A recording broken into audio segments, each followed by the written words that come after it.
and also to introduce our speakers. Our first speaker has a PhD in geography from the University of Waterloo. She's an associate prof in the Department of Geography and Tourism Studies here at Brock. She is the graduate program director for Sustainability Science and Society and a member of the Environmental Sustainability Research Center, also here at Brock. Her research is largely focused on wetland ecosystems and the use of geospatial technologies, including GIS, GPS, and remote sensing. She was awarded the 2017 Canadian Association of Geographers Award in recognition of her service and outstanding contribution to the development of geography in Canada. The portfolio of her publications, including book chapters, journal articles, and presentations, is way taller than I am, so I'm not going to bore you with the details of that, but please know that she has a lot of publications under her belt.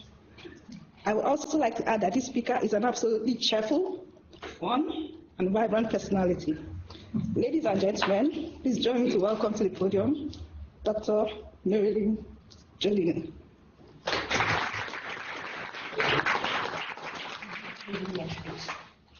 Darren at the same time? Or? Do you want me to introduce them? Sure. Because he'll come halfway too. Okay. So our second speaker is the founder and chief executive officer of Geospatial Niagara. He holds an honors BSc degree in geography from Brock and a postgraduate certificate in geospatial management from Niagara College. He's a member of the College of Fellows of the Royal Canadian Geographical Society, a group leader in Niagara for Geogenetics Canada, an affiliate member of the ESRC here at Brock, and a member of the Canadian Association of Geographers. In 2013, he was elected to the College of Fellows of the Royal Canadian Geographical Society. He has also been recognized for his passion and dedication to the field of geography through numerous awards and was recently nominated for the Open Data Leader for the year 2018.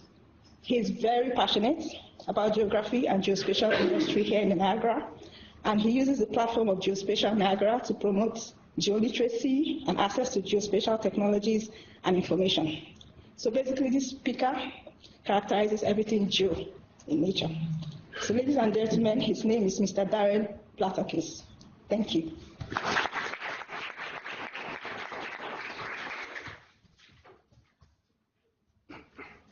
Thank you very much for that introduction, Shay. We appreciate it. Darren and I are delighted to be here today to speak to you about managing the urban tree canopy, and we'll be doing that using geospatial technologies.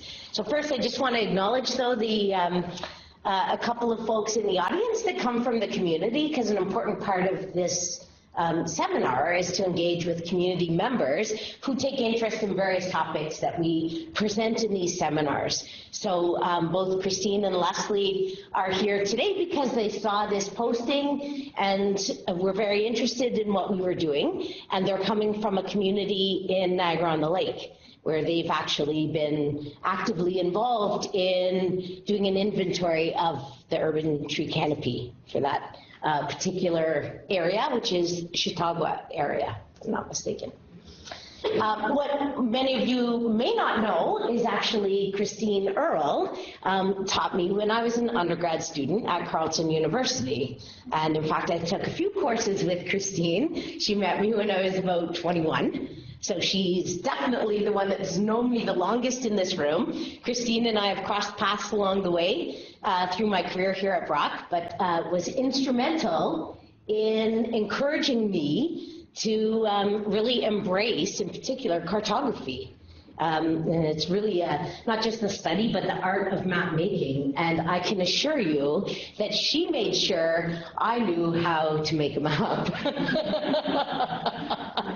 Manually.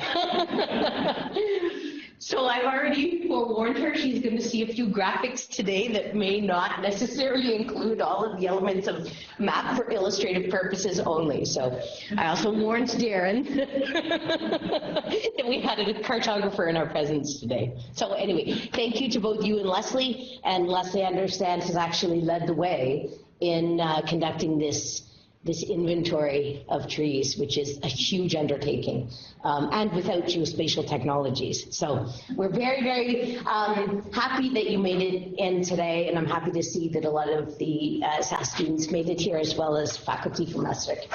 So, as you know, we're talking about managing the urban tree canopy using geospatial technologies. So first, I'll talk about, what actually is the urban tree canopy. But this picture, I think, nicely illustrates what we're talking about. So think maybe about this when you're thinking about that language, urban tree canopy. So we'll start with the urban tree canopy and then move into geospatial technologies, and then how we actually manage, or even why do we want to manage the urban tree canopy using these technologies. So first, what is the actual canopy? Some of you may well know, but the urban tree canopy is comprised of woody vegetation that's found on boulevards, in urban streets, in parks, but also includes those little bits of forest that are fragmented across an urban landscape. And the reason that we're really eager to talk about that today is of course, these canopies provide enormous benefits to us. So we'll look at that here. So number one, it provides not just ecological services and has value, but also environmental. Think about the shade that these canopies provide. Economic. That shade can be translated into actual money when we think about not using air conditioning and instead relying on the canopy to cool an area or provide shade, and then social benefits. And some of these aren't necessarily mutually exclusive. This diagram on the right, I think, nicely illustrates that these benefits that we get from the canopy are dependent on scale, and that at the scale from the level of the tree to street to city and even beyond, there's multiple functions and values that we have of this tree canopy, right? So the importance of that is knowing that there is a benefit, and at the end of the day, what is the benefit of the canopy that we have, and how might we be able to enhance that, and can we actually quantify that to look at then outcome? What's the outcome of management efforts to try and enhance the canopy, fill in the canopy, etc., in terms of dollar values? So we know that urban population is increasingly growing. We know that there are threats to the canopy because of anthropogenic activities. In the Chautauqua area, for example, they're dealing with development. So are other communities around the globe, really. Another piece that we're looking at is climate change. That changes how certain trees can thrive in certain areas and their sort of comfort zone for growing in certain areas. And also, of course, disease and the prevalence of disease. So now you've mentioned you can't really grow ash trees. We're pretty common species to grow, and of course that we know is a little bit of a challenge. We can't actually manage the canopy effectively without having a good sense of what we already have. So inventories, or even just the urban tree canopy assessment, starting with a basic or baseline inventory is really critical. So what do we have? Then thinking about, okay, what are the sort of characteristics of the canopy in an urban tree canopy assessment? So when we talk about urban tree canopy assessment, we're talking about, going physically to the tree. Let's say you've had this experience. What's the age of the tree, the species, the diameter of the tree at breast height is a common measurement that we would take to assess the canopy, right? Is it a full canopy? What's the health or condition of that particular tree? And recording and logging all of that information, and then often mapping that. And that process, while very useful, can be really time-consuming, expensive, inefficient in terms of thinking about, what parts of the canopy are you mapping? You can't access every canopy. So often they're incomplete, especially for trees on private land. So geospatial technologies really provide us a way to access parts of the canopy that we wouldn't otherwise have access to then not just sort of map what we have, but also even monitor, assess the canopy itself, and collect some of these variables that we could otherwise collect from the ground in some cases, and to overall sort of manage that canopy. So management really kind of includes all of those activities. So thinking about assessing, evaluating outcomes, et cetera, after the fact. So what's lovely about geospatial technologies is that they allow us to collect data, so acquire those data, manage the data, analyze data, store it, and then retrieve it at a later time for updating or reuse, right? So that monitoring piece is a really important part of the management. So geospatial technologies include global positioning systems, GPS, geographic information systems, GIS, and/or remote sensing. I think this graphic nicely illustrates what that might actually look like. So essentially, we can have different layers of data and collapse those data onto a platform and environment where it's kind of replicating the real world. What do we have in the real world? That could be remote sensing data. Those could be data acquired from air photos. Those could be data that were generated separately from that and brought together under one sort of platform to then perform these analyses. So hopefully you're seeing a little bit of a link between how we can use the technology to then look at that inventory piece. So global positioning systems, typically people think of these systems as handheld devices. Often people have a GPS in their car or even have a handheld device. For this type of work, we're talking about slightly more sophisticated devices that are in the order of tens of thousands of dollars, but they afford opportunities to collect very detailed and accurate spatial information about locations on the Earth's surface. And what's really nice about newer GPSs like Trimble's version of more sophisticated GPS allows us to then even record non-spatial data while we're out in the field.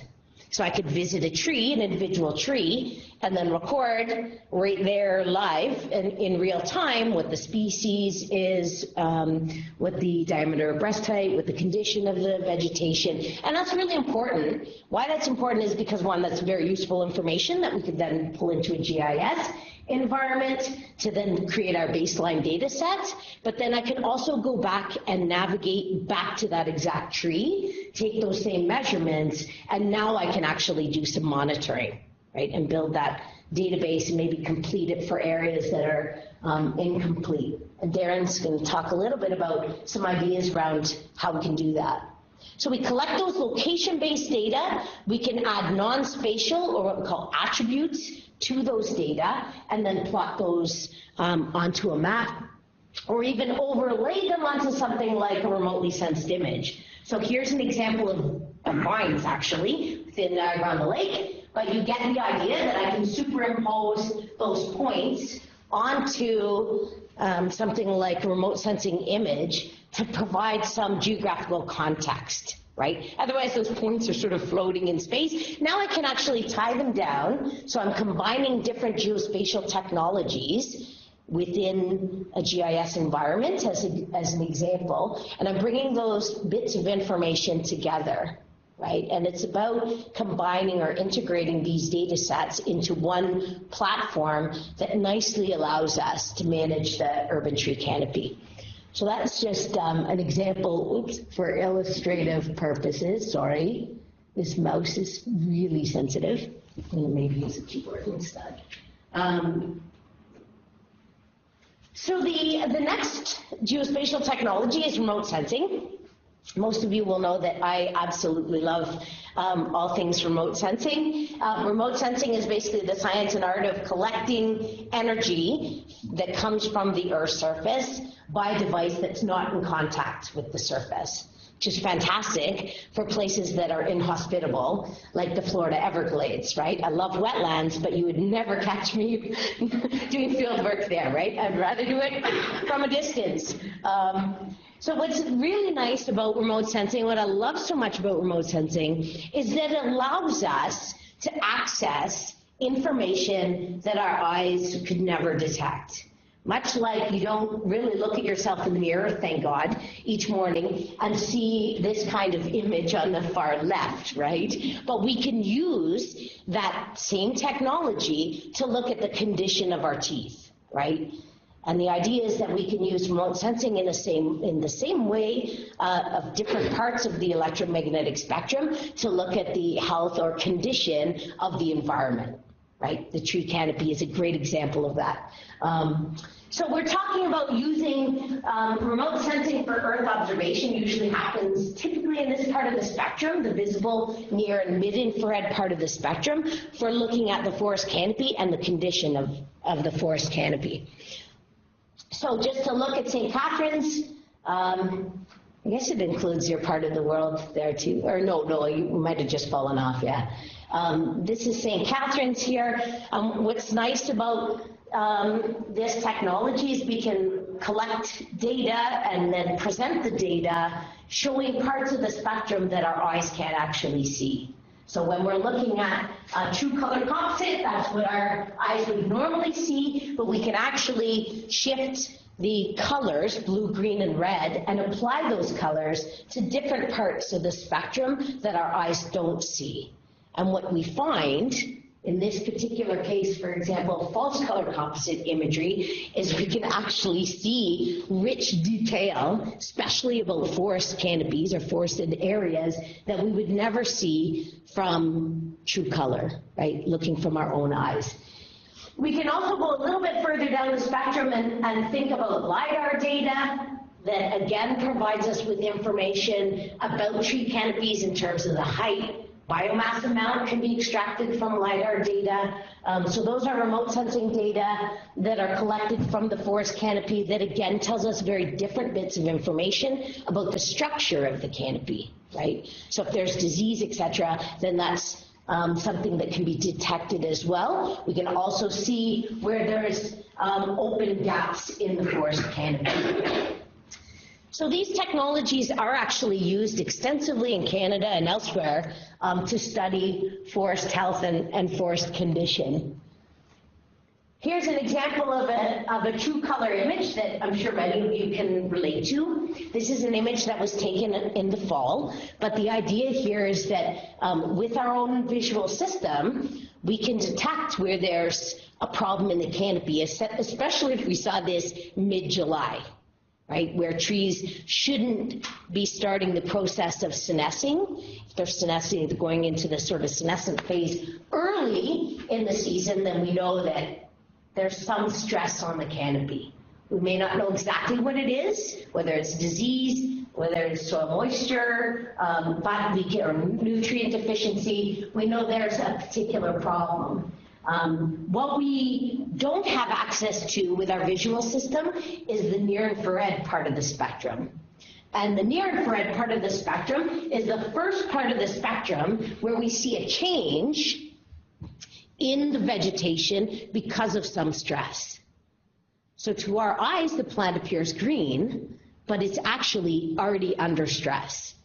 So people describe remote sensing technology as an early warning system for a problem with the canopy.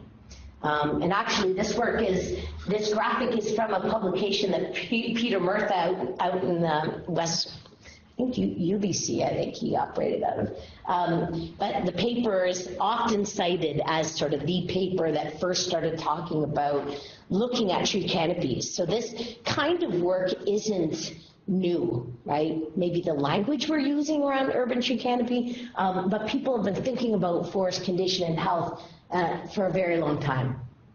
So, so we use the technology very nicely to differentiate parts of the canopy that are under stress versus healthy. A few ways that we do that, and one way that you read about in in the paper, McGee et al. Paper that we provided for you to read ahead of this class, was that they looked at iconosymmetry. So I thought I'd give you an example of that. And we can use iconosymmetry to classify remotely sensed data into land use and land cover types, which is very helpful, but we can also, and they don't allude to it in that paper, but we can also produce what's called a normalized difference vegetation index using that technology and develop basically a plant vigor map, right? To look again, just again extract different bits of information from remotely sensed data that tell us something about the health of the canopy. And then we can actually classify that as well into, you know, areas of high vigor, medium vigor, and low vigor. So here's an example again of using that remotely sensed data now to actually produce a land cover map. And that's really, I think, at the core of what a lot of folks are trying to do with these inventories, is to say, okay, you know, where are suitable areas to plant trees? Where are there gaps in the canopy? This again is from the article that you folks would have read before this class, to show how do we go from, you know, an image, either a true color or false color composite image, which is useful on its own for visual interpretation, but how do we then extract different types of information to inform management decisions, right? And to look at, so we can assess the canopy, we can map the canopy, we can monitor the canopy over time, and ultimately, hopefully, at the end of the day, start really thinking quantitatively around how do we look at dollar value in terms of those benefits that we were talking about, right? And how do we assess our sort of success, or evaluate success in our sort of management strategies to achieve various urban tree canopy goals that we've set. So that, I think that article nicely summarizes the way that we can use remote sensing data to do that. The outcome of that was then put into a GIS environment. And often, I argue, that GIS gets all of the airtime because it's the kind of platform where everything can nicely sort of funnel into all of the data that you have, GPS, remote sensing data, even extracted image information products like that NDVI result. You bring all of that together, any maps that have been produced for land use, land cover, any other bits of information can nicely funnel into a GIS environment. So I see the huge value of GIS, but I have a personal affinity for remote sensing. But remote sensing doesn't get its own, you know, day like GIS does. In any case, what's fantastic about a GIS environment is, of course, then we're looking at detailed tracking and monitoring, recording. We can produce graphs, we can produce maps, etc. We can look at goals. We can look at using that information and informing management decisions, right? Which is just absolutely critical. So I think at this point I'm going to pass the torch to Darren, because then it's kind of a nice segue, I think, into, now that we've talked about introducing the urban tree canopy and geospatial technologies, now we can actually talk about a not-for-profit in Niagara region, which is Geospatial Niagara. And as you know from Shay's introduction, Darren has been, well, he's founder of Geospatial Niagara, and he's been actively involved in thinking about and mapping the urban tree canopy. So I'll pass the torch to you, Darren. Hello, everyone. I'm Darren. First of all, I'd like to thank Marilyne and Ryan for inviting me to participate in this. And I really can't believe it was like August of last year that we scheduled this. So it's just time's flying. So I started Geospatial Niagara in 2013. And one of our very first projects, actually started before Geospatial Niagara, was the idea for treecode. And so treecode Niagara is a partnership between Geospatial Niagara and an organization in Fawn Hill. My colleague operates public service request to develop a crowdsourced inventory of the urban forest canopy of Niagara. Currently in the database, there are over 48,000 trees, and what happens is, based on the species of the tree and the diameter of the tree, we use a program called iTreeTools that calculates the ecosystem benefit of that tree in terms of the energy conservation, in terms of CO2 that's absorbed and sequestered, in terms of stormwater mitigation and general air quality improvements. So currently, the dollar value for the eco benefits, according to this, is about $2.8 million. In the last 2 days, that's actually gone up a little bit because we input with our intern that we have in the honors geography program. We put in trees from the parks, a couple parks in Thorold, a park in Welland, and another park in St. Catharines. So that's actually gone up a little bit. In 2017, I want to say, we undertook a project with the Niagara College GIS and Geospatial Management Program to figure out what the proportion of tree canopy was that was municipally owned and sort of everything else. So whether it was on private property or on lands like in 12 Mile Creek and like woodlots in St. Catharines and such. So the typical proportion that they would generally say for municipal, like for tree canopy, was about 20% was municipally owned and 80% was private property and everything else.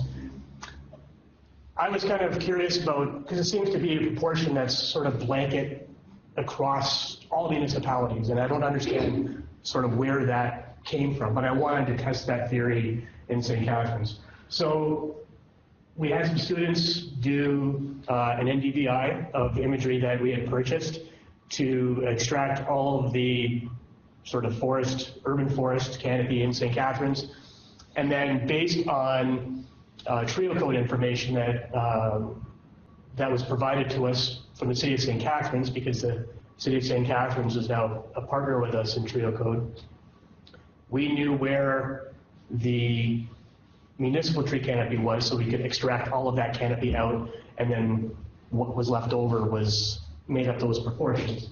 So this is the full canopy area, and we were able to estimate that 82% of that was non-municipal, and 12% or 18% was actually municipal. So on municipal roads, rights of way, and things like that.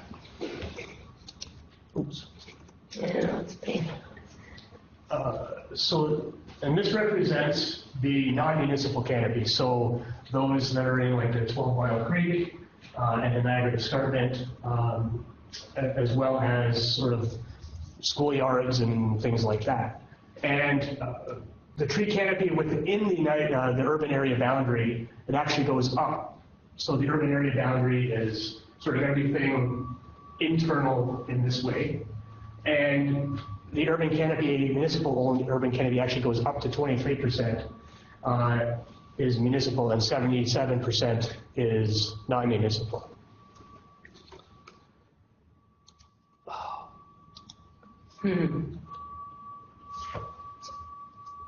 So when you extract all the non-municipal out, this is what you're left with. So this is actually municipally owned canopy. So you see a sharp line of the Niagara Escarpment here, and I can't remember the name of that road. It always slips my mind. Oh. And yeah, I don't. But these are all trees that are municipally managed and owned. Up here would be the Classic Aquatic Center, so the Buchanan House, which has sort of the Arboretum attached to it. So they had all of their inventory as well. And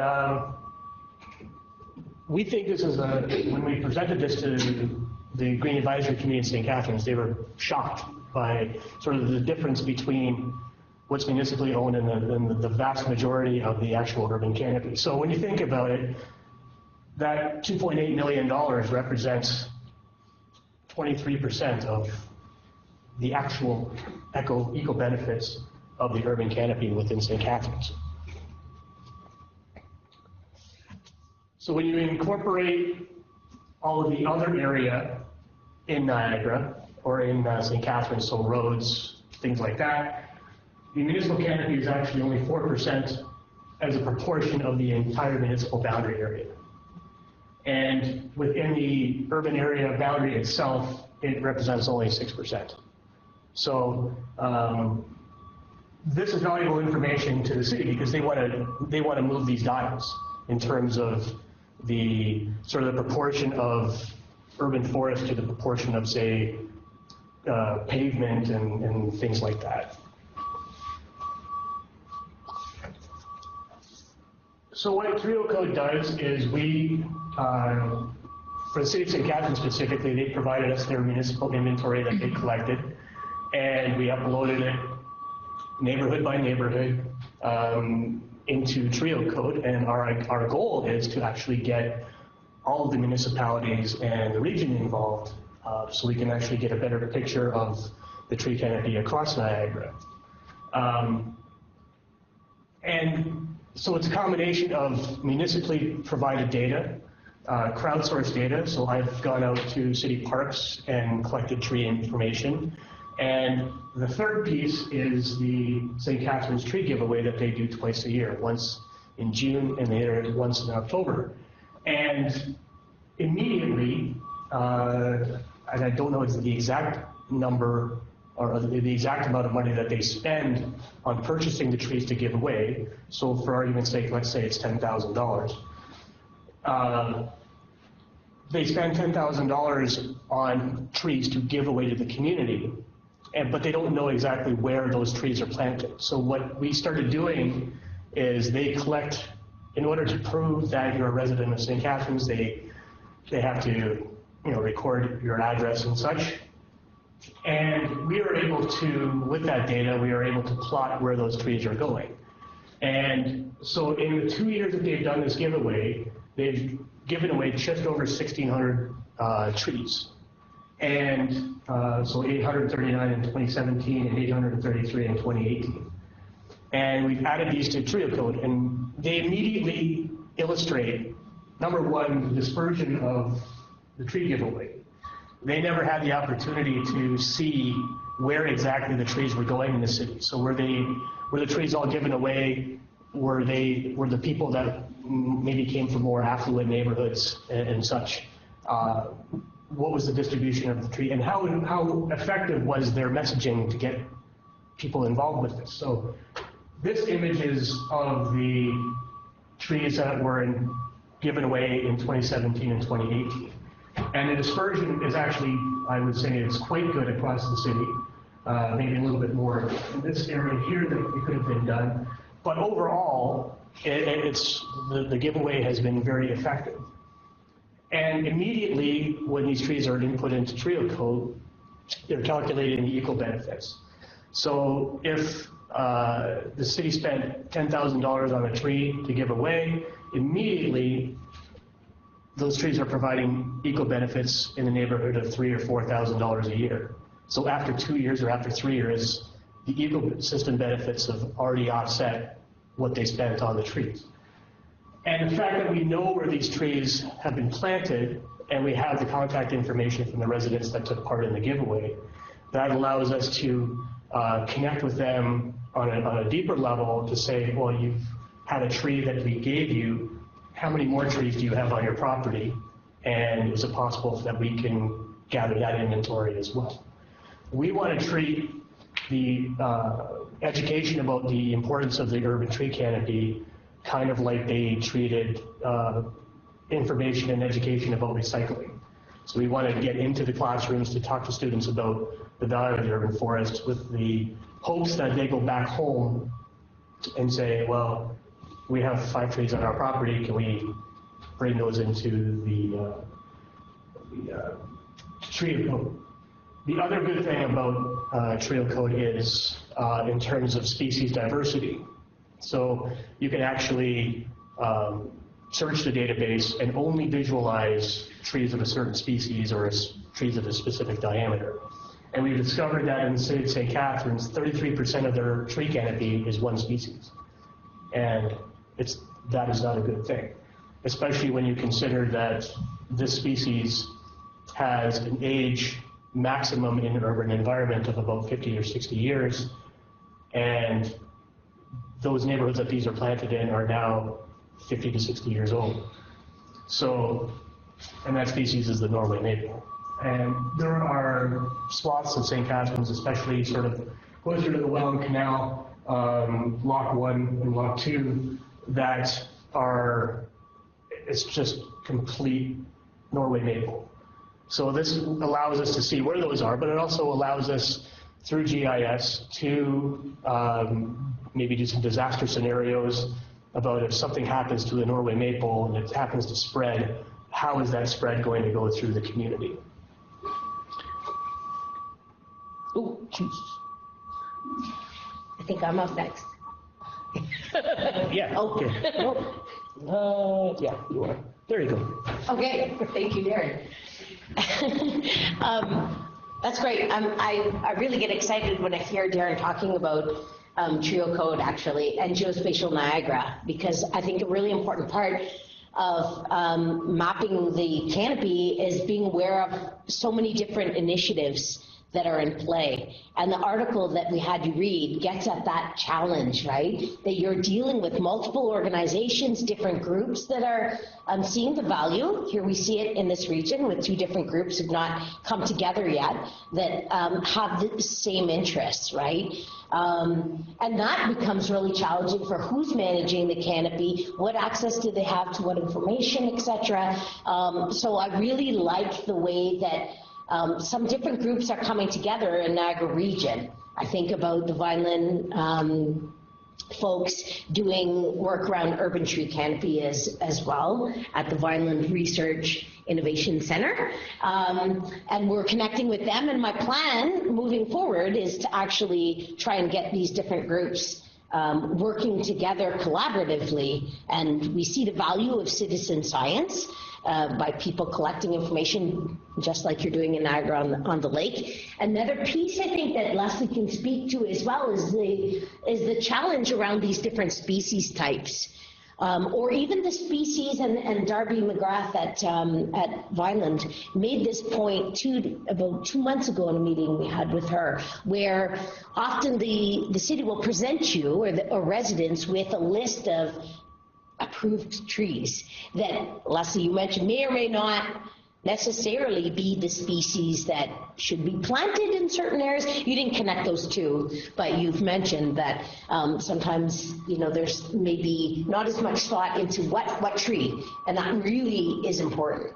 So hopefully you've got from this seminar that geospatial technologies can at least help inform those assessments of the urban tree canopy in ways that allow us to access information to otherwise inaccessible areas, that they can play a really important role in that management piece. And of course, the huge value can be that we have an inventory of a sort of baseline of where we're starting from. You'll note that many communities are doing this, Toronto, but all the way into the States. I found great resources if you're interested in this. For New York City, etc., that have already been using online GIS platforms to manage the urban tree canopy. And then this does allow us to then start thinking quantitatively about how much value these bring to us, and to evaluate effectiveness of management strategies around replanting, etc. And is it working? Is it not working? How could we maybe improve management?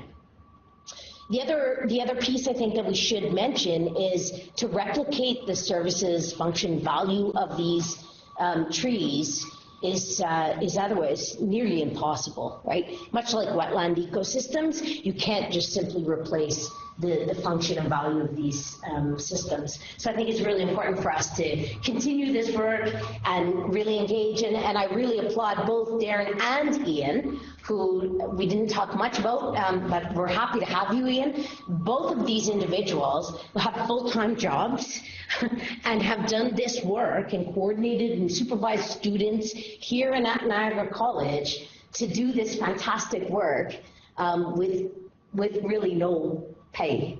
And with no funding, yeah. And so we're trying to find ways to work together to sort of help them do the great work that they're doing. So yes, I know, Darren, you've put your own money into a lot of this work as well. So thank you very much for your attention, and it's been a delight. And we would like to acknowledge a couple folks. The two students from Niagara College who were involved in producing the maps, graphs, at least the initial map output products that are kind of intermediate products, and Digital Globe for some of the remote sensing data that I showed you for illustrative purposes. So thank you very much, and we'll entertain questions that you might have.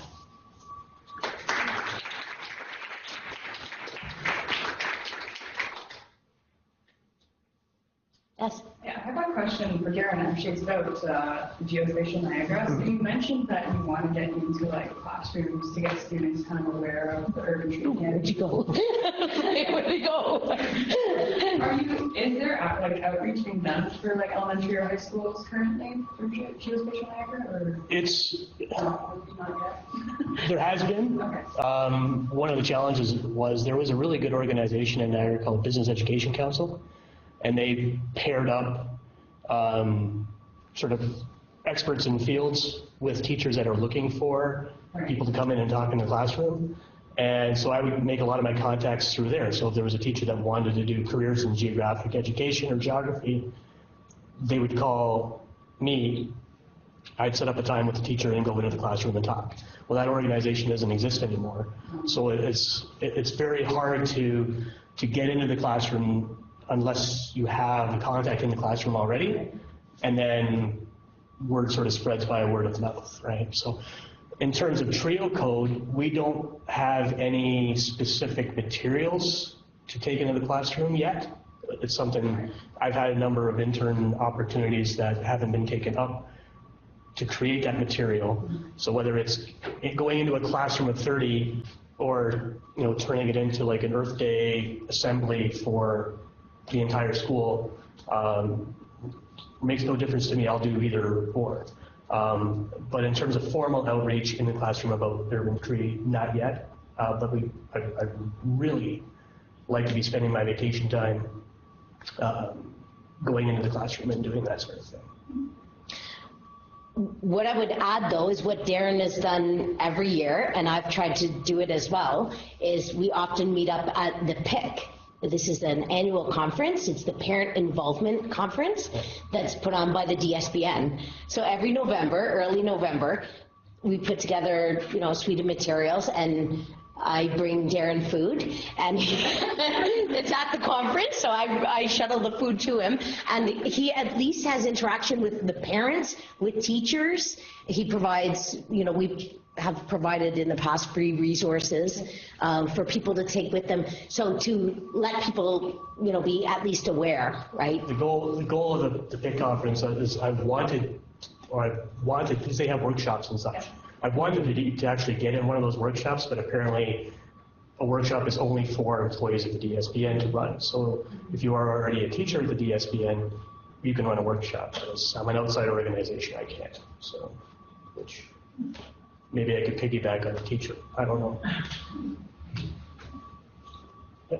I can't quite remember if you mentioned this with the TRIO code. Are these individual citizens going out taking these measurements and then sending me the information to upload? Yes. Or is it you, so is the citizen? So there's a couple ways that it can be done. I go out with I have like a little Garmin eTrex GPS unit that I go out with.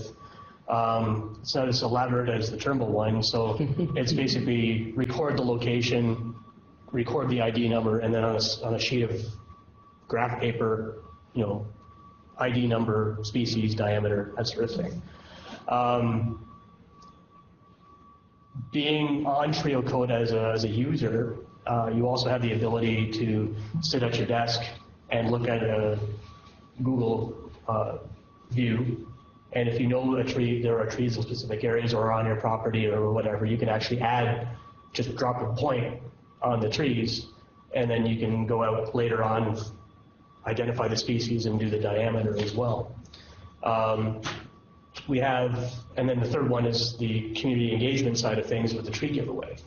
So there's really 4 methods. So there's the desk method, there's the sort of the personal GPS method, then there's the giveaway collection, and what's the 4th one? I forget.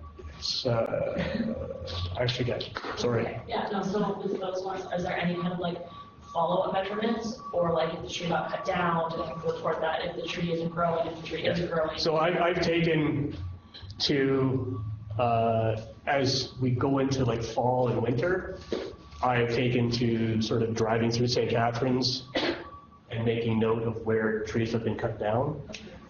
It's one of our goals sort of moving forward to be able to obtain that inventory from the city of what they've cut down, and then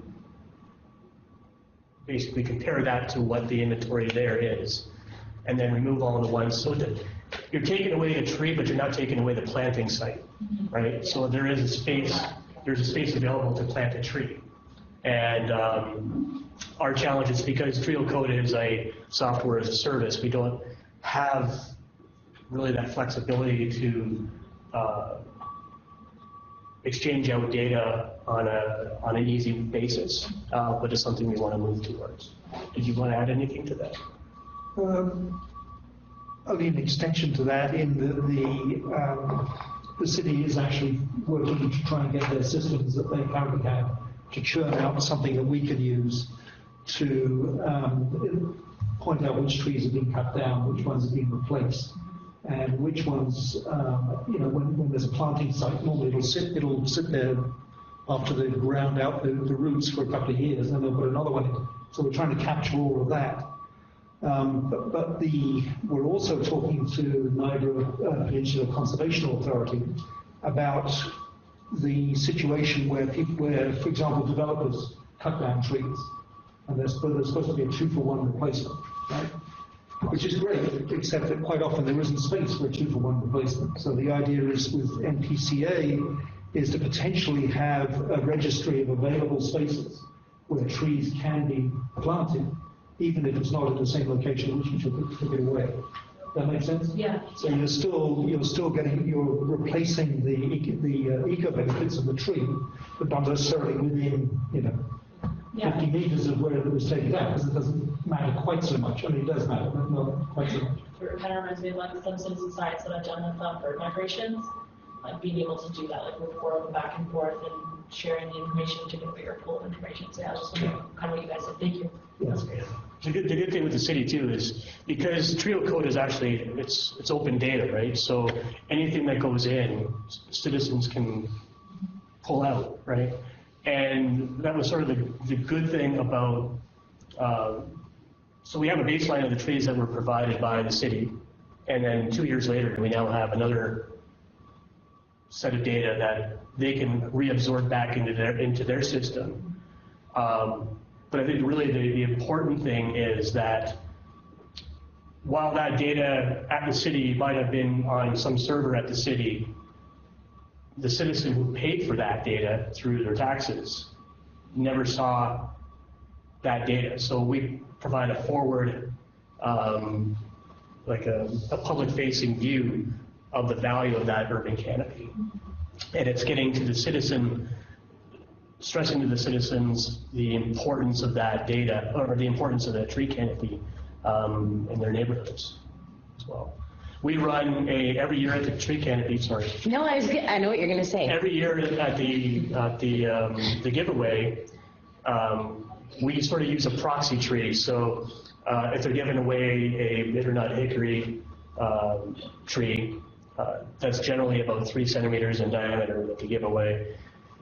we find an equivalent bitternut hickory tree in the treecode inventory that says, let's say it's a 30 centimeter diameter tree, and we attach a price tag to that tree saying, when this tree reaches 30 centimeters in diameter, these are the ecosystem benefits that are going to be provided. And ideally, we would like to do a guerrilla marketing campaign where we have a giant price tag and just do like a bunch of trees and, like, you know, on the entrance to Brock University, for example, to put giant price tags on the trees so people can see what that tree is worth to their community in terms of not only the ecosystem benefit, but the asset value of that tree. Those labels, by the way, are made from banana leaves. They're not trees that are Yes, it's an important point, yeah. That's why I was like, I want to, We wanted to, because I just knew that one of the comments from people would be, you're using trees. You're cutting out a tree. You're cutting out a tree to create a price tag for a tree. Yeah. And it's like, well, no, we're using banana paper. It's made from banana leaves, so we basically tick that box off right away. Isn't that weird that I knew you were going to say that? And it's the same thing I was thinking you said, anyway. You go ahead, Connor. This is the perfect segue. So my question is in regard to the ecosystem benefit of the tree in that table you showed. Would it be possible to go back to that slide for a second? Okay. So that's an enormous number, 2.2 million in excess of. I'm wondering, or sorry, 2.8. I'm wondering what the enforceable value of a tree is. So that number is huge, but if there's a tree on city property and trees are falling into my pool and I get mad at midnight and take it down, what does the city come back and charge me for? At this point in time, the city doesn't charge anything. Can I? Yeah. It's a really good question. I like that question. I've asked that to myself many times. I think what you're going to see is with the new regulations coming out around tree replacement, there is going to be an assessment made of the value of that tree, and you will be required to pay it, and you'll be required to replace 2 more trees somewhere else, hopefully in that inventory we were talking about before. It's difficult to assess the value of a tree. The good news is, I think in 2021, across, I believe, the whole of Canada, urban trees are going to have to be treated as assets, just like signs and sidewalks and fences and berms and things like that. So that you have to actually look at the life cycle of a tree as a municipality and say, what is it worth over its life cycle? So if that tree is 14 years old and it's a Norway maple, it's worth probably quite a lot of money because the eco benefits that are coming from it are significant. So what we're going to see in the next couple of years is a real focus towards having a standardized way of assessing the value of the tree.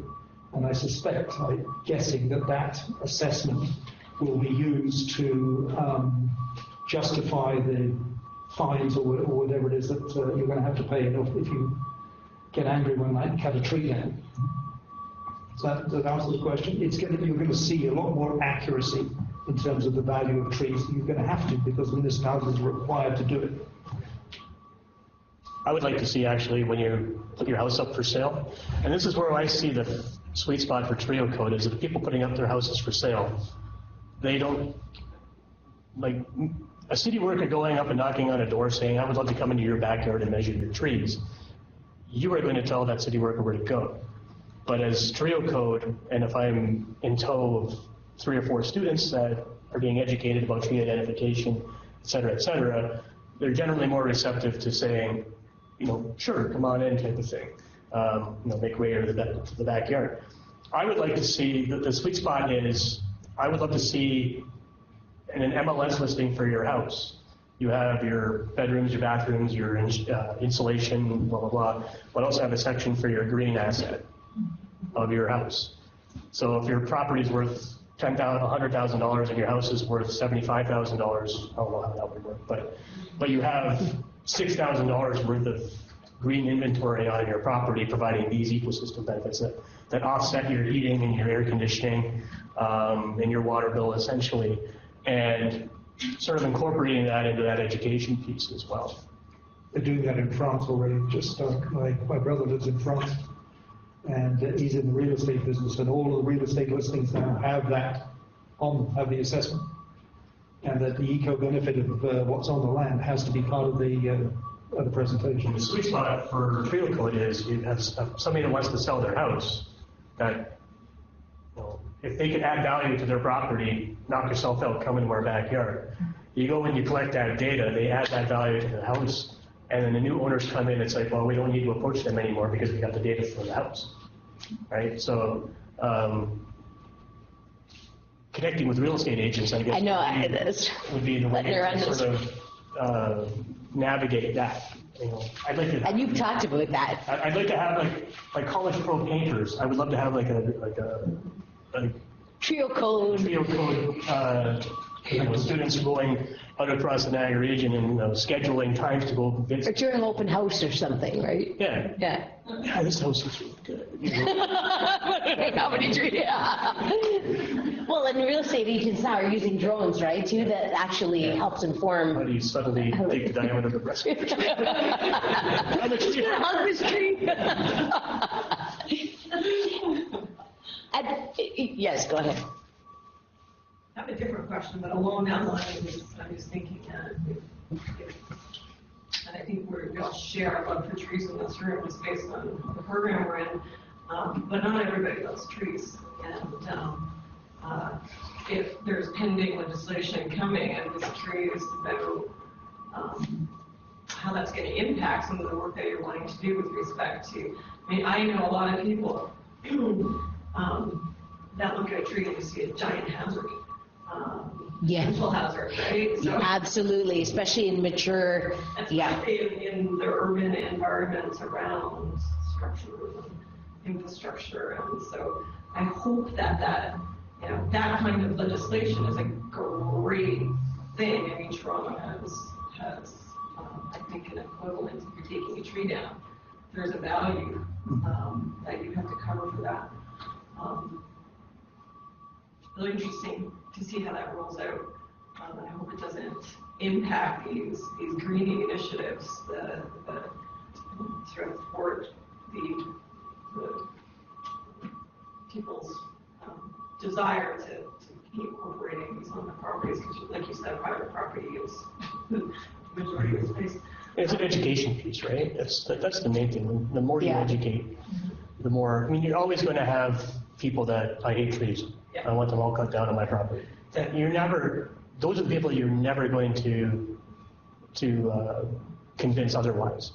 Yeah, my question before that was, do you do any work at overlaying municipal infrastructure with maybe where you're identifying or where your trees exist already in terms of, again, like what's happening underground is always going to be a potential concern for municipalities, what you're planning, where you're planning, how the roots, right. How those things behave. So this data for the city of St. Catharines can actually be fed into another project that Geospatial Niagara sort of does, is our Complete Streets project.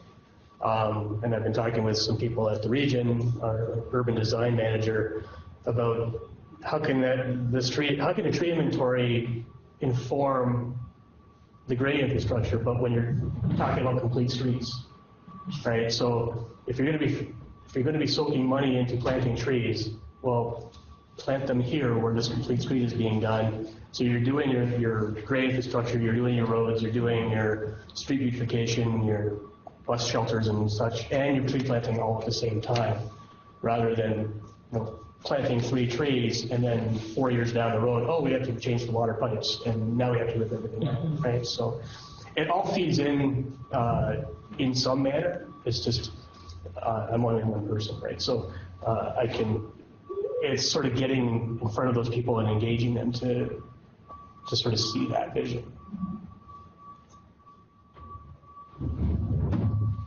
Two questions. First of all, one thing I found really interesting, and thank you very much for your presentation, is we've done a lot of work, or just getting into some work on private versus or personal stewardship versus non-personal stewardship.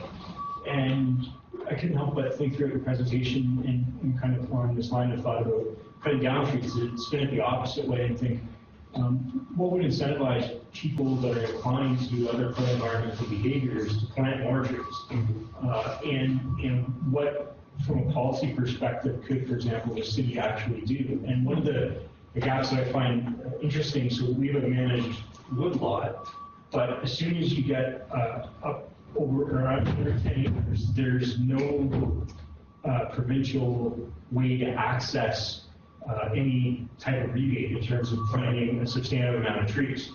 And so, I mean, ironically, if you try to plant hundreds of acres, you can get extremely cheap and actually guaranteed by the government. But if you have under 10 acres, you could pay out of pocket for the whole tree. Yeah. And so when we're looking at urban setting, I found it really interesting that you were trying to put values on trees, and I couldn't help but think, what would a city actually do? And if we actually attach this dollar figure, you know, giving a tax rebate the way they do for abandoned wetland or abandoned forest, even in a city, might actually be a really, if you have the data that you do, to actually access them. I think it's in New Orleans. It's kind of it's along the same lines, but it's like a little bit different of an example.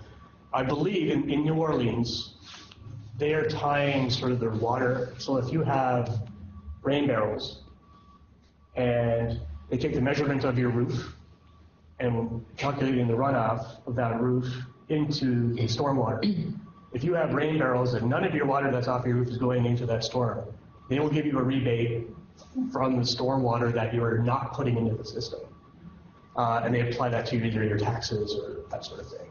So I think you could probably do the same thing with the trees, because you're mitigating your stormwater to a certain extent. You're improving your air quality and you're removing CO2. So when the city has to provide their environmental portion of their official plan, I'm assuming, and I'm not an expert on this, but I'm assuming there has to be an environmental plan about their offsetting of CO2. And if there's a way that the citizen can, it's a carrot and stick thing, right? So if there's a way the citizen can get something back, whether it's like a coffee mug or, you know, like $10 off their taxes or something, that might be a way to sort of encourage people to plant more trees. Not even necessarily if they're planting them on their property.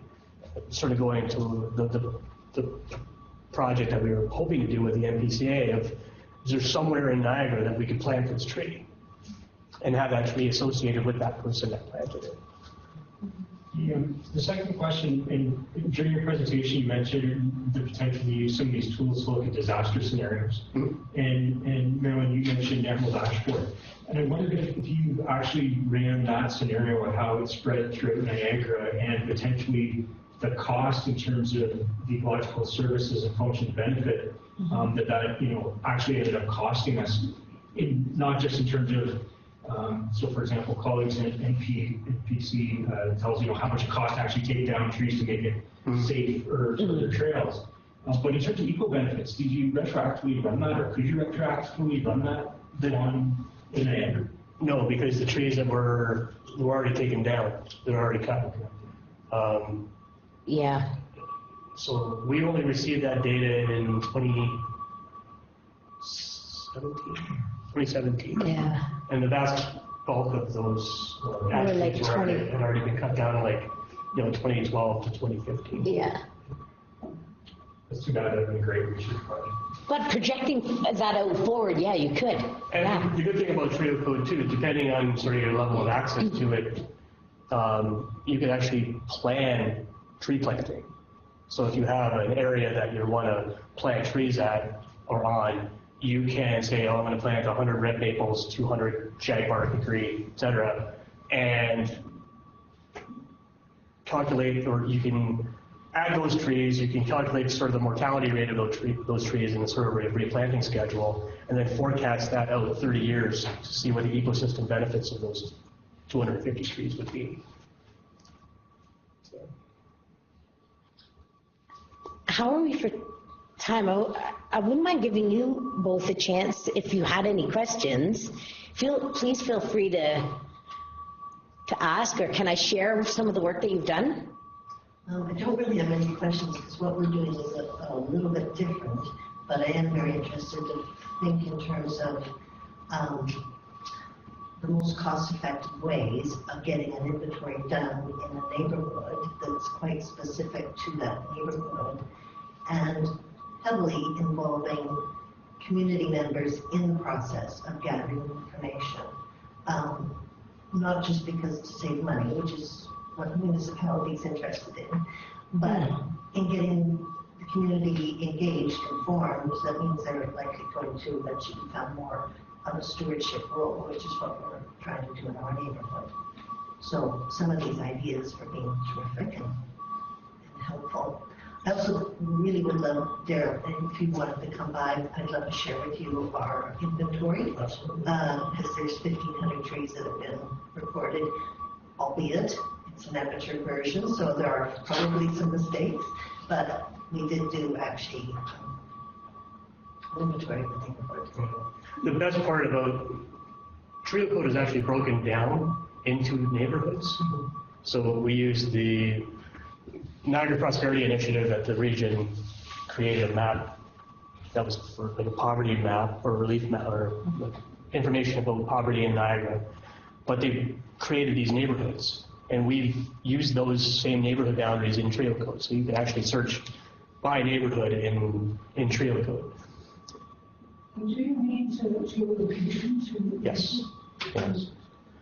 But the good thing is that you know the trees that you've collected, you know how you've collected them. You could essentially sit at your desk and pop these trees down from your inventory. I think ours can be translated into a digital version quite quickly, actually. Yeah. But what I discovered from doing this and processing the information, basically did the inventory to prove my point about what trees should be planted in our neighborhood. But as a result, learned a great deal about the canopy itself. And so I'll recognize what the difference of, so if you think of Niagara Lake, it's generally maybe considered to have some similarities. Our little area is quite different from, say, Old Town. So this has become my big soapbox to stand on with the town and with the development of tree protection bylaws and things like that, is that these unique qualities need to maintain it. As I keep saying, it's not enough to plant a tree. It needs to be the right tree, and it needs to be planted in the right manner. Right. And so with our area, we have a very specific set of trees that work, and not so much necessarily in downtown. So this is my big thing. It's neighborhood specificity, I think, is very important in order to keep unique identities, because very quickly, just the same thing as in the 60s and 70s when all those Norway maples are planted, that effectively, homogenized a whole bunch of areas into the same structure, look, atmosphere, personality, whatever you want to call it. And it's getting that experiential nature that's specific to a neighborhood that's very important to protect. So that's my big crusade. No, I agree. No, go ahead. Because we're broken out into neighborhoods, we were actually hoping to find people within those neighborhoods that will sort of take on that, pick up that mantle of the tree inventory in their community, in their neighborhood. So you would be familiar with this. After the giant clear cutting at Randwood, some citizens in Niagara Lake, Phil Bergen I mentioned, they started taking it upon themselves to actually start entering their data. So in Niagara on the Lake, you have 64 trees currently in the database. One empty planting site, and those trees are providing about $4,000 a year in ecosystem benefits. Well, I can add 1,500 trees. But actually not. We did the inventory 2 or 3 years ago, and already there's less. Right. So, but it's interesting because when I started this, I knew that the city of St. Catharines had an inventory. And I didn't want to start collecting data that I didn't want to duplicate the effort. So I started collecting trees in city parks because, number one, I don't need a permit to do it. And number two, I knew that they didn't have an inventory for trees in parks. So I would go out on a Saturday, go to like 2 or 3 parks, collect all the data, upload it, and I would tweet it out at the mayor, at the Parks and Rec people, and say, well, you know, these 64 trees at this park provide these things. And then it started to, open data started becoming a really bigger thing. We had the Go Open Data Conference here. And it was like, the idea was that, you know, we need, I can't continue to pay this out of my own pocket. We need assistance from municipalities or sponsors or that sort of thing. And the thing is that the more trees that go in, the more it costs. But if it's shared by municipalities, the cost for everybody goes down, essentially. And so at that point, it got to the point where it was the Green Advisory Committee, one of the councillors, City St. Catharines that sat on the Green Advisory Committee, saw that tweet and said, hey, you know, come on in and talk to the Green Advisory Committee about this. And then that sort of got the ball rolling. And then when the Go Open Data Conference happened, it was like they were reaching out to the municipalities to say, was there any open data that you can release? And I'm like, come on, tree inventory. I know you're there. And it was, when they released it, we convinced them, it's like, this is low-hanging fruit. Like, there's no identifiable information for anybody. It's just trees on municipal boulevards, and this is what we can do with it. And then they released it as open data. And then I started doing it neighborhood by neighborhood because, you know, we had to do an inventory sort of manually, format it of 45,000 trees. It was pretty time consuming. And not to mention that when you did 45,000 trees, it automatically skyrocketed our subscription rate. So I had to go to the maximum that I could still afford, which was about 25,000 trees, but I was sort of trying to maximize the neighborhoods to, to sort of start filling in St. Catharines, right? And then it got to the point where it's like, okay, I'm at 24,995. Now would be a great time to come on board St. Catharines so I can put the rest of your inventory in to show you the benefits that you have, right? And then that's, St. Catharines has been there. And they did. And they did. And they've come on board and taken the pressure off of me and my credit card. And now the idea is to get other municipalities on board. Welland has an open inventory, tree inventory that I've already started formatting for treecode in the eventuality that they come on board, so I can do it a little bit quicker. And then Niagara Falls also has their tree inventory as open data. So Welland and Niagara Falls and Niagara on the Lake will be our next. I'm curious. Well done to you, by the way. That's just fantastic what you're doing. I'm just curious for those things, Christine, if you've connected with Friends of Women, which is an active community group down there, and I know that's through you're in that watershed, and that could be. I've had a chat with them. Okay. We met at a meeting table at the park, and I described what we were doing. Yes, they sort of are on and off as to their actual project and engagement. And I keep saying, I'm not a tree expert, I'm not an eco expert on any of this thing. I'm just a really passionate volunteer. So I wouldn't say I could even begin to tell you anything about what we're doing on the water deal. I just know we're planting trees. But something you mentioned of interest is as to putting the trees back into it is that became our next step, was to start planting trees because obviously they were going and not coming back. We've now gone on to a process that we've linked up with Niagara College, and we're actually going to grow our own trees.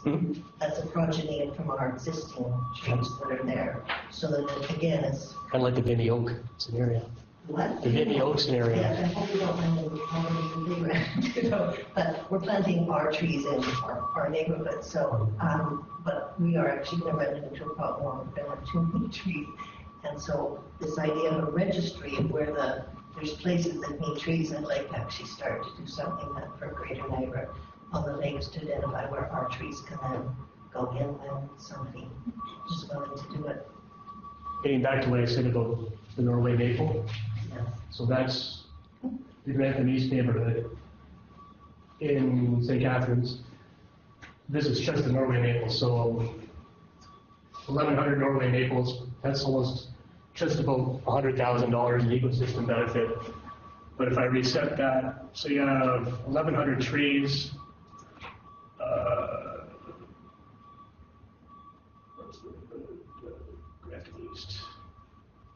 So 1,100 trees, and they have 2,600 trees altogether. So it's a little bit less than half of their trees could be wiped out. Well, almost half of their eco benefits. But nicer ones can be planted. Yeah. But how do you plan for that, right? So part of that is the succession planning of that tree. I mean, something else we didn't even mention, we have talked together about it, is all of those other benefits that have value to us as a society, but we can't really capture in a dollar value, right? Like the fact that citizens are even getting out and the health benefits of that, the health benefits of connecting with nature, reducing depression, for example, anxiety, like all of those other pieces. I mean, the health, when in terms of physical health, maybe we can get at a little bit, but it's still very challenging to quantify even all of those benefits too. Sorry. I have to say that we do a presentation and explain what we did, and we do this presentation to get people to come and do things for us. And it's when I start talking about the trees of our neighborhood in a more poetic nature, as opposed to what they are expressing as a form of beauty and the experience of walking in them. There's a palpable change of the atmosphere in the room. And I truthfully think it's at that point where people suddenly go, I've never thought of a tree like this before. And they somehow start to make a much different connection. There is a tree in Australia. There's a tree in Australia. Yes. I forget what city it's in. But there's a tree in Australia that's a super huge tree, but it has its own Twitter page. It tweets out that. Clever tree. Right? So on Valentine's Day, they said, tell me stories of, here are a couple that kissed underneath my branches. Share your stories with us, things like that. But that's how people become engaged with the tangibility or the intangibility of a tree in their neighborhood. I used to live in a neighborhood in St. Catharines called Fitzgerald neighborhood, and it was, one of the things I would do is, sort of like the question of the week type of thing is like, what tree in our neighborhood has the largest diameter? Like, where is it located? Type of thing, right? And then you get people putting in, it has to be this tree, or it has to be this tree, or it has to be this tree. It's like, no, it's not, but you're close type of thing, right? So, yeah. That's the piece I think that gets kids engaged too, right, at a young age. You have to gamify it too. Right? Yeah. Getting back to the education side of things, going onto school properties, because this is an inventory that even the DSBN doesn't have, right? So they're going to have requirements for their environmental plans as well. But if you can go out to the school, you teach a kid how to use a GPS unit, you teach them how to take all that data off the GPS unit, put it into a spreadsheet, and we absorb it into treecode, but we also leave that data with the teacher. So the next year, they can actually go out again, remeasure the tree, if it's growing or if it's not, but they can use that as material in the classroom that they can use for biology or what have you, right? And that's, again, my mind starts going like this, it gets worrying up, and it's like, okay, well, how do I pay for that? How do I do that? How do I find the time to do that? That sort of thing. Are we still okay for time? I just want to double check because I know we have okay. Sorry, Joe. No, that's okay. I just wanted to chip in something that I just find really interesting in listening to this conversation, and some literature that Ryan and I have been interacting with lately, and it's all about connections to nature and kind of sorting out the different ways that people and society in general can connect to nature. Mm-hmm. And there's this really neat paper written by Chris Ives out of Nottingham in the UK, identifying kind of 5 different ways in which we as individuals or as society connect to nature. And it kind of goes from very shallow connections to much deeper ones. And what you're talking about with the emotional connection, that's very much on the deeper side. And their hypothesis around this framework is that these deeper connections also have a much greater potential for transformative change. So if you can engage those kind of deeper connections to nature, which it sounds like you're doing. And I think that you're doing it too through this, and that these types of connections can interact as well. And it's just a really neat idea. And I think I'm hearing this really exciting. Just that's all I wanted to say. Sorry, it's not a question. I'm like the worst person at this seminar, but I don't actually ask a question. I just want It's something that we've both talked about a lot. We both have young kids, and we want them, one, to be geoliterate, and secondly, to be passionate about something. Nature, and right, and about anything. But you know, what we've talked a lot about is the fact that when, you know, and talked about how do we manage, like I have a connection to a school, and you do, so, and we do this tech conference every year as well, as a way to start kids very young thinking about, because we know they don't get exposed to these kinds of topics, like geoliteracy, for example, right? They don't get exposed to it, and what a great way if we can develop some kind of program or some assignment that they could do to get them out with GPS units, have them do this bit of mapping and explain why this is beneficial, and there's early buy-in, you know? I think the whole reason I enjoy nature and wetland ecosystems, I think, is in part because my dad took me out at a very young age and taught me about them, and taught me about why it's not a good idea to dump a stove in the middle of a swamp, and what that, you know, and it really did, because I can connect on an emotional level with that. Yeah. The challenge too is that it's a curriculum challenge too, right? Yeah. So if you use the iceberg analogy, 10% above the water line is what geography they teach you at school. It's coloring map, trivia. Longest city, or largest city, longest river, etc. Yes, exactly. It's that 90% below the water line that serves you with geography every day of your life, but you never get exposed to it. Yeah. Until you come to university or college and you take a elective that's the 1F91 geography, and all of a sudden the light bulb goes off. It's like, this is what I've been missing in geography all through high school, and you inevitably, I forget what the proportion is, but there's a significant proportion of the geography department that actually transfers in from other departments because they've taken that first year physical geography class, and they're like, I'm not doing neuroscience anymore. I want to be out in the stream running around. We're not still being recorded, are we? Because we don't need people from another unit. But the thing is that, you know, grade 9 geography is grade 9 geography. It's a mandatory subject. Yeah. Don't tell some kid that something's mandatory or you're going to tune out. And there's no grade 10 geography. Yeah. So out of sight, out of mind. And then grade 11 and 12. Yeah. And so for me, I want to get students passionate about geography and environmental science and things like that before they even hit. I want them to see the potential of geography before they even hit grade 9. So they've already, I get to take geography in grade 9. Right? And then they're more apt, and if Geospatial Niagara in any way can sort of bridge that gap between grade 9 and grade 11 by getting them into the community to do stuff, I would do that in the States. Again, time, resources, money.